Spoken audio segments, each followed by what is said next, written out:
ഈ കൊല ഇനി നന്നായി വരുമോ എന്നുള്ളത് എനിക്കറിയില്ല. അറിയുന്ന ആരെങ്കിലും ഉണ്ടെങ്കിൽ അതുകൂടെ ഒന്ന് നമുക്ക് ഈ കമൻറ്റ് കൂടെ അറിയിച്ചു. ഹലോ, അസ്സലാമു അലൈക്കും, നമസ്കാരം. ഞാൻ നജ്മലാണ്. ഞാനിപ്പോൾ വയനാട്ടിലേക്ക് പോകുന്ന റൂട്ടിൽ നെരളിപ്പുഴ എത്തുന്നതിൻ്റെ ഒരു 1/2 കിലോമീറ്റർ ഇപ്പുറത്ത് ഒരു വല്ലാതെ തന്നെ സങ്കടപ്പെടുത്തിയൊരു കാഴ്ച കണ്ട്. അപ്പോൾ ആ ഒരു കാഴ്ച നിങ്ങൾക്ക് കൂടെ കാണിച്ചു തരണം എന്നുള്ളൊരു ഉദ്ദേശത്തോടു കൂടി ഇന്നത്തെ ഈ ഒരു വീഡിയോ എടുക്കുന്നത്. ഇതാ എൻ്റെ പുറകിൽ ചിലപ്പോൾ നിങ്ങൾക്ക് കാണാൻ പറ്റുന്നുണ്ടാവും, വെയിലായിട്ട് ഇങ്ങനെ കാണുന്നില്ലല്ലേ. ഞാൻ ഇതാ മറ്റേ കാണിച്ചു തരാം, മറ്റേ ബാക്ക് ക്യാമറ കൊണ്ട് കാണിച്ചു തരാം. ഒരുപാട് വാഴകൾ, എത്രയോ വാഴ എന്ന് പറയുന്നത് 100 കണക്കിന് വാഴകൾ കഴിഞ്ഞ ദിവസത്തെ കാറ്റിലും മഴയത്തുമായിട്ട് ഒടിഞ്ഞ് ചാഞ്ഞിങ്ങനെ കിടക്കുക. അതും കുലച്ച വാഴ, കുലച്ച നല്ല നീന്തൽപ്പഴം. അപ്പോൾ അത് മൂത്തിട്ടില്ല സംഭവം. അപ്പോൾ മൂക്കാതെയാണ് ആ കൊലയൊക്കെ അങ്ങനെ ആയിപ്പോയത്. അപ്പോൾ ആ ഒരു കർഷകൻ്റെ സങ്കടപ്പാടത്തിലായിരിക്കും.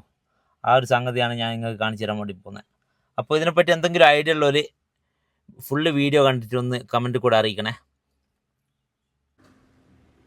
ഞാനിതാ നെരളിപ്പുഴയ്ക്ക് പോകുന്ന വഴിയിൽ കണ്ടതാ ഏതോ ഒരു കർഷകൻ്റെ കൃഷിയായത്.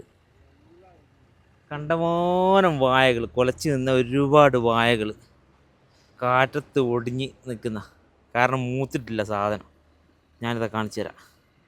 മൂത്തിട്ടില്ല, മൂപ്പത്തുന്നേ ഉള്ളൂ.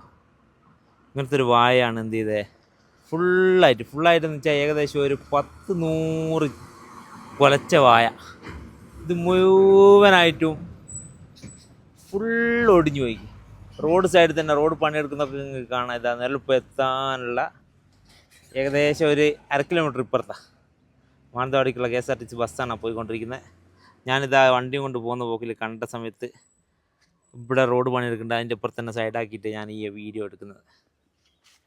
അപ്പോൾ ഈ ഒരു വീഡിയോ നിങ്ങൾക്ക് കൂടി കാണിച്ചു തരണമെന്ന് വിചാരിച്ച്, എനിക്ക് സങ്കടമായി. അങ്ങനെയാണ് ഞാൻ നിങ്ങൾക്ക് കാണിച്ചു തരുന്നത്. അപ്പോൾ നിങ്ങൾക്ക് ഇതിനെപ്പറ്റി എന്തെങ്കിലും ഒരു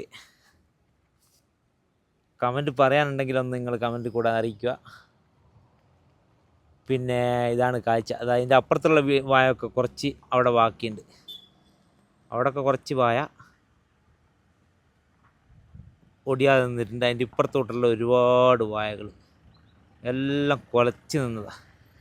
അപ്പോൾ ഈ ഒരു കർഷകൻ്റെ സങ്കടപ്പാടത്തിലായിരിക്കും അല്ലേ. അങ്ങനെ ഇതാണ് ആ വായകൾ. ഒരുപാട് വായ, എത്രയാളുടെ റോഡ് സൈഡിൽ തന്നെയാണ് ഫുള്ള് കുലച്ചിട്ട് ഇങ്ങനെ അനാഥമായി കിടക്കുന്നത്. ഇനിയിപ്പോൾ ഇതിൻ്റെ മുകളിൽ നിന്ന് ഈ കൊലയൊക്കെ പഴമൊക്കെ നന്നായി വരുമോ എന്നുള്ള അറിയില്ല. നമുക്ക് അതിനെപ്പറ്റി വലിയ ഐഡിയ ഇല്ല. ഐഡിയ ഉള്ള ആരെങ്കിലും ഇത് വീഡിയോ കാണുന്നുണ്ടെങ്കിൽ ഒന്ന് കമൻറ്റ് കൂടെ അറിയിക്കണേ. ഈ മൂക്കാത്ത വായ ഇങ്ങനെ ഒടിഞ്ഞ് നിന്ന് കഴിഞ്ഞാൽ പിന്നെ ഈ കൊല ഇനി നന്നായി വരുമോ എന്നുള്ളത് എനിക്കറിയില്ല. അറിയുന്ന ആരെങ്കിലും ഉണ്ടെങ്കിൽ അതുകൂടെ ഒന്ന് നമുക്ക് ഈ കമൻറ്റ് കൂടെ അറിയിച്ചു തരണം.